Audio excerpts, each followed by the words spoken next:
오늘은 조금 무겁고 현실적인 이야기를 나눠볼까 합니다. 인간이라면 누구도 피할 수 없는 한 가지가 있죠. 우리 모두는 언젠간 늙고 병들어 죽게 마련입니다. 죽음을 떠올리는 것을 금기시하는 우리는 죽음의 맨 얼굴을 애써 보지 않으려 하다가 부모나 배우자, 자식처럼 가까운 사람을 잃고 나서야 허둥지둥 죽음에 관해 생각합니다. 그러나 그것도 잠시, 산 사람은 살아야 한다며 또다시 현재에만 집중하지요. 하지만 우리 대부분은 호스피스 병동의 환자처럼 임종실의 주인공이 될 것입니다. 이처럼 우리 모두는 언젠가 죽음을, 사랑하는 이와의 영원한 이별을 준비해야 합니다. 사실 그보다 더 힘든 것은 죽음의 순간, 작별 인사도 하지 못하는 것일 텐데요. 인간이 세상을 떠나기 전 때가 왔다는 것을 알 수 있다면 얼마나 좋을까요? 스스로 삶을 마무리하는 시간을 가질 수도 있고 사랑하는 사람의 마지막 순간을 지킬 수도 있을 것입니다. 인생이라는 웅장한 공연의 커튼이 내려가는 그 순간, 여러분과 저는 무엇을 뜨겁게 느끼면서 육체와 이별하게 될까요? 임종 직전 대부분의 사람들에게 나타나는 공통점이 있다고 하는데요. 그래서 오늘은 임종 전 일어나는 대표적인 6가지 증상에 대해 살펴보려고 합니다. 오늘의 영상 끝까지 시청하시고 인생의 마지막 여정을 위한 해안을 얻으셨으면 좋겠습니다. 바로 시작하겠습니다. 우선 첫 번째로 수면 시간에 변화가 생깁니다. 길게는 약 한 달에서 짧게는 일주 전부터 수면 시간은 평소보다 길어지고 깨워도 별 반응을 하지 않습니다. 3, 4일을 내리자고 잠깐 가족의 얼굴을 알아본 뒤 다시 깊은 잠에 빠져들기도 합니다. 마치 혼수 상태처럼 잠만 자는 것이 특징인데요.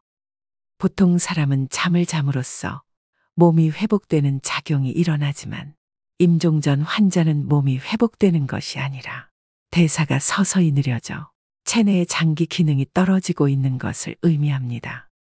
또 갑자기 이상한 말을 하기도 하며 이유 없는 공포감을 드러내기도 하는데요. 항상 의식에 반응이 없는 것은 아니기 때문에 의식이 명료할 때 하고 싶은 대화를 미리 해두는 것이 좋습니다. 두 번째는 피부가 변합니다. 임종 전의 피부 변화는 종종 발생할 수 있는 현상 중 하나입니다. 주로 다음과 같은 양상으로 나타날 수 있습니다. 첫째, 차가운 피부. 임종에 접어들면서 혈액순환이 감소하고 체온이 떨어지면서 손과 발, 얼굴 등이 특히 차가워질 수 있습니다. 둘째, 천진 및 발색 변화.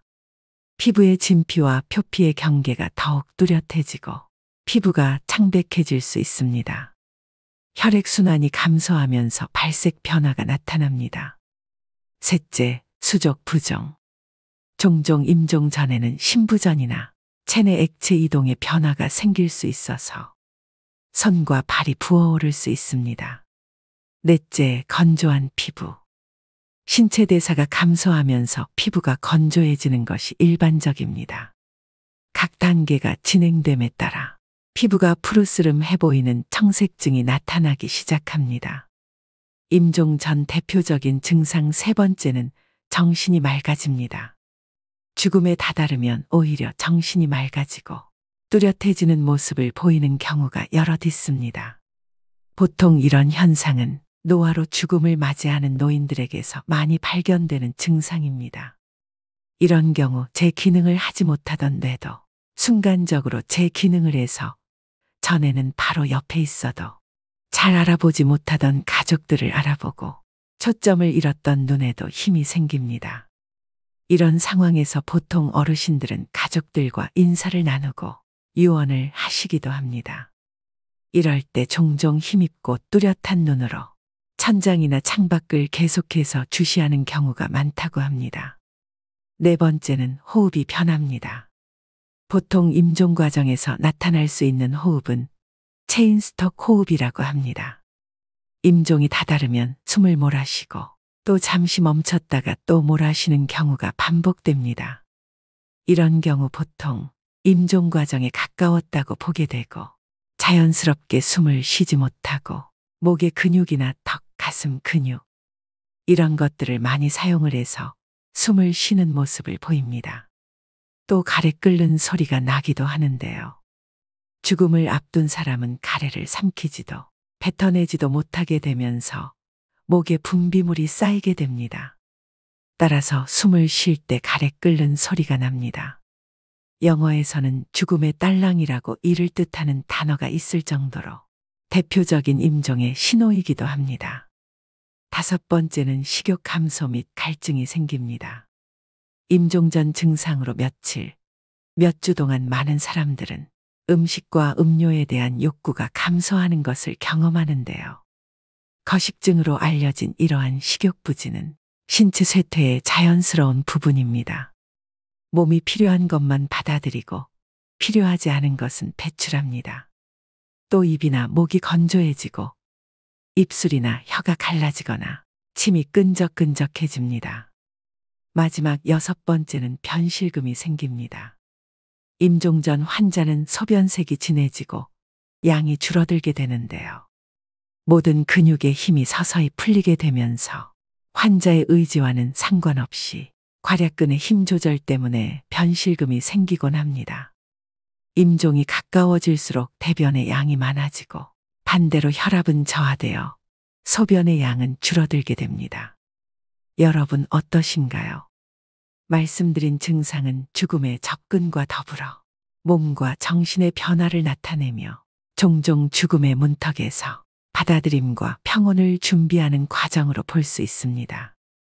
의식이 없고 표현을 할 수 없을 때를 대비해서 의식이 있을 때 가족분과 소중한 사람들에게 충분히 전할 말을 하셔야 후회가 남지 않습니다. 요양병원에서 간호사로 20년째 일하고 있는 김미옥 씨는 수많은 죽음을 목격하면서 깨닫게 된 경험이 있다고 하는데요. 한 어르신은 폐렴으로 오랜 병상 생활을 하셨다고 합니다. 고령의 이 할아버지는 죽음이 문턱에 있었는데도 불구하고 아무도 어르신을 찾아오는 사람이 없었다고 합니다.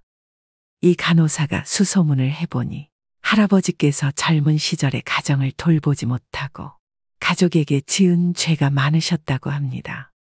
그래서 모든 인연을 끊고 혼자 사셨다고 하는데요.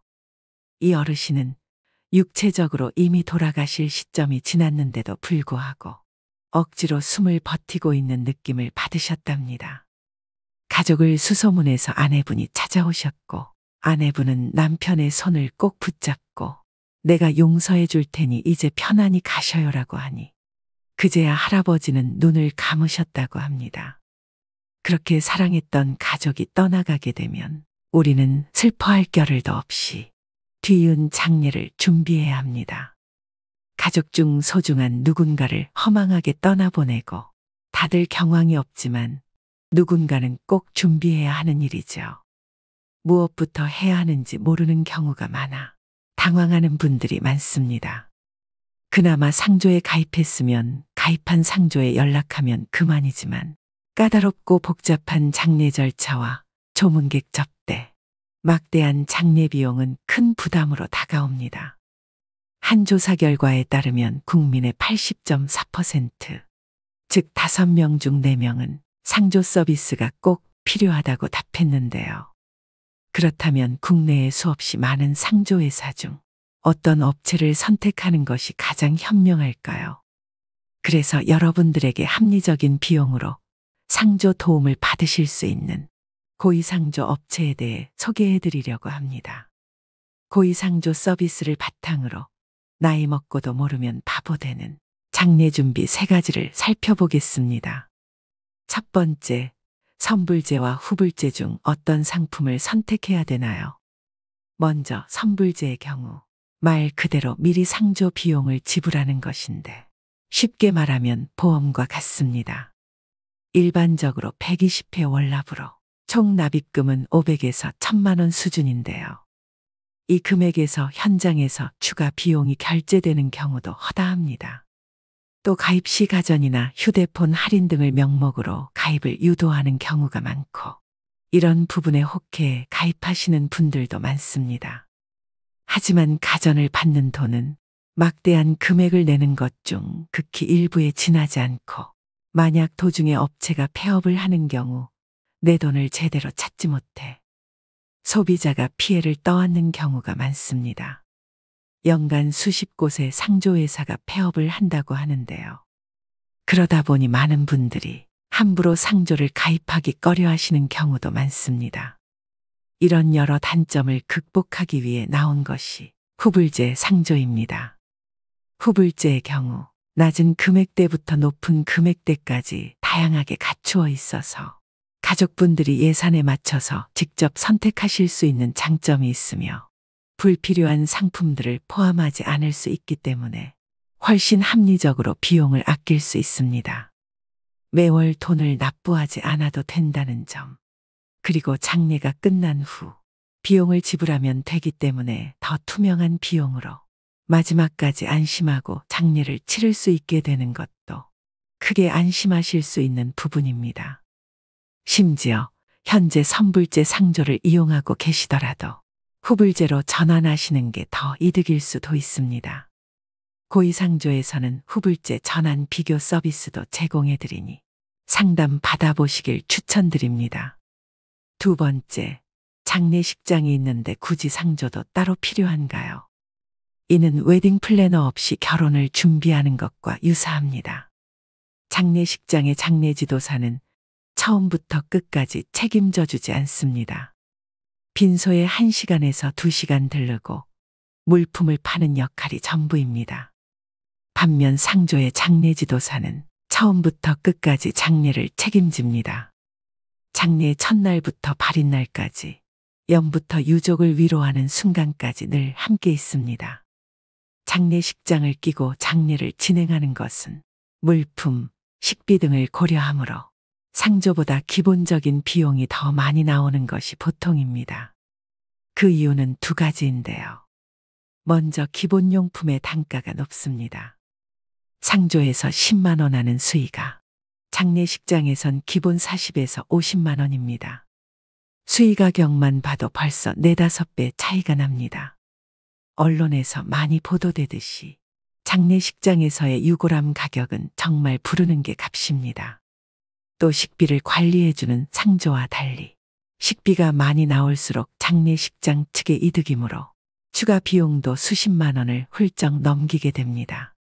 유족들이 경황이 없다 보니 물품 선택을 하실 때 정확한 판단을 못 하시게 됩니다. 그런 리스크를 없애는 게 바로 상조인 것이죠. 마지막 세 번째는 정직하고 합리적인 상조업체 고르는 방법입니다.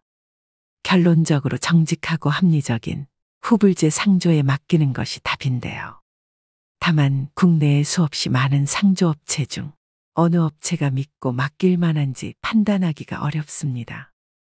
현명하게 상조업체 고르는 방법 첫 번째는 가격 정찰제를 활용하고 있는가.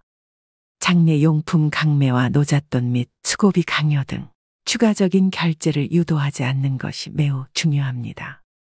많은 업체들이 최저가를 표방하고 유인한 뒤에 추가 비용 결제를 유도하는 방식을 사용합니다. 고위상조는 합리적인 비용으로 구성되어 있는데요. 가족장이 259만 원, 무빈소장 159만 원, 일반장 359만 원으로 이용하실 수 있습니다. 둘째, 미사용 품목을 공제하고 있는가. 고위상조는 권리 포기로 간주한다, 다른 품목으로 대체 제공한다는 등의 부정적인 관행을 따르지 않습니다. 하지만 많은 업체들이 품목들을 사용하지 않았음에도 공제하지 않고 있는 것이 현실입니다. 셋째, 친절한 서비스를 제공하는가. 당연한 말이지만 상조의 하청의 재하청 구조 등으로 비싼 비용을 지불하고도 소비자의 당연한 권리인 친절한 서비스가 제공되지 못하는 경우가 빈번합니다. 고위상조는 24시간 직영상담센터 운영과 엄격히 선발된 장례지도사를 통한 친절한 서비스 제공이 고객 만족의 최우선입니다. 나이 들수록 모르면 바보 되는 장례준비 3가지에 대해 말씀드렸습니다. 이처럼 알면 알수록 꼭 필요한 게 상조라고 생각되는데요. 상조 서비스와 함께라면 전문가의 도움으로 온전히 애도에 집중할 수 있어 심적 부담감을 덜고 목돈이 필요한 장례를 물가 인상에도 변동 없는 금액으로 치를 수 있어 경제적 부담감을 덜 수 있습니다. 가족의 죽음은 슬프지만 누군가는 꼭 준비해야 되는 일입니다. 합리적인 고의상조를 통해서 사전에 장례 준비를 해놓는 것은 조금 더 현명하게 사랑하는 사람을 편안히 보내드리는 길일 것입니다. 전화 상담도 가능하니 필요하신 분들을 위해 전화번호를 남겨드립니다. 고의상조 1666-9784입니다. 가장 건강할 때 자신의 죽음과 사랑하는 가족의 죽음을 준비해 두면 남은 인생은 선물처럼 주어지고 노후를 더욱 활기차고 평온하게 살아갈 수 있을 것입니다. 오늘의 영상 어떠셨나요? 잘 죽으려면 잘 살아야 한다는 말이 있습니다. 그렇다면 잘 산다는 말은 무엇일까요? 용서를 빌어야 하는데 빌지 못했던 잘못들, 옆에 있는 사람에게 잘해주지 못한 것에 대한 마음이라고 마지막 순간에서 대부분의 사람들은 그렇게 말합니다. 모든 죽음은 슬픕니다. 하지만 슬픔 속에서 떠나더라도 우리는 죽음 직전까지 행복해야 합니다. 우리가 소중하게 간직해야 할 기억은 죽음이라는 끝맺음이 아니라 죽기 전까지 행복하게 살았던 시간입니다. 글을 쓸 때 첫 문장보다 마지막 문장을 먼저 생각하면 좋습니다. 마지막 문장을 생각한 뒤 글을 써나가면 흐름의 일관성이 생기고 글 전체가 한 호흡으로 연결되기 때문인데요. 인생도 글쓰기와 다르지 않습니다. 자신의 마지막을 응시하는 것은 삶의 일관성을 부여하는 일입니다. 살다 보면 순간순간 중요한 갈림길에 서게 됩니다. 그때마다 자신의 마지막을 상상하며 후회하지 않을 선택을 한다면 인생의 중요한 것을 놓치지 않고 살아갈 수 있습니다.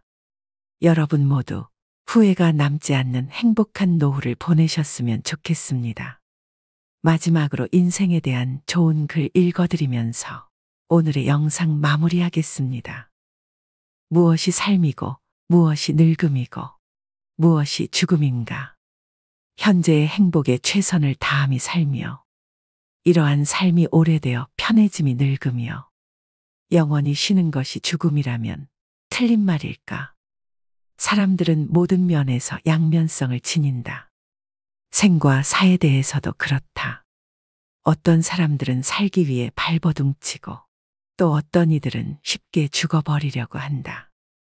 인간들 외에도 모든 생물은 열매를 맺는다. 벼 이삭도 쌀을 맺으면 그 줄기와 이파리는 누렇게 시들고 볼품없어지는 것이다. 사과나무도 사과를 연글게 할 무렵이면 그 이파리는 벌레 먹어 흉한 모습이 된다. 사람도 이와 같이 그 열매, 곧 아들과 딸을 장성시키면 늙고 병들어 볼품없는 모습으로 변해가는 것이다. 이러한 현상은 지극히 당연하고 자연스러운 것이며 우리는 그와 같은 모습에 오히려 존경심을 가져야 한다. 늙고 추하게 변해가는 것을 두려워해서는 안 된다. 또한 죽음을 두려워해서도 안 된다. 늙으면 쉬게 되는 것이고 죽는다는 것은 있던 것이 없어지는 것이 아니라 영혼과 육체가 분리되기 때문에 더 편히 쉬게 되는 것이다. 인생은 배를 타고 강을 건너가는 것과 같으며 강 저편에 닿으면 배를 버리고 무트로 올라가서 마을로 걸어 들어가는 것이다. 육신은 버리고 가야만 하는데요. 영혼은 마을로 들어가는 나그네인 것이다. 모든 것은 지나가게 마련이다. 고통의 괴로움도 시간이 지나면 새살이 돋아나서 괴로움의 상처는 아물게 마련이다. 어렵고 힘든 시기도 시간이 흐른 뒤에는 나에게 소중한 성장의 선물이 되었다는 사실을 깨닫게 될 것이다. 내 삶에는 희극만이 존재하지는 않는다. 희극과 비극이 늘 함께 공존한다. 나는 그것들과 함께 동행하면서 내 삶을 아름답게 꽃피우다. 때가 되면 소리 없이 지고 싶다. 오늘도 노후의 지혜와 함께 해주셔서 감사드립니다. 황금빛으로 무르익어가는 여러분의 지혜로운 인생을 언제나 응원합니다.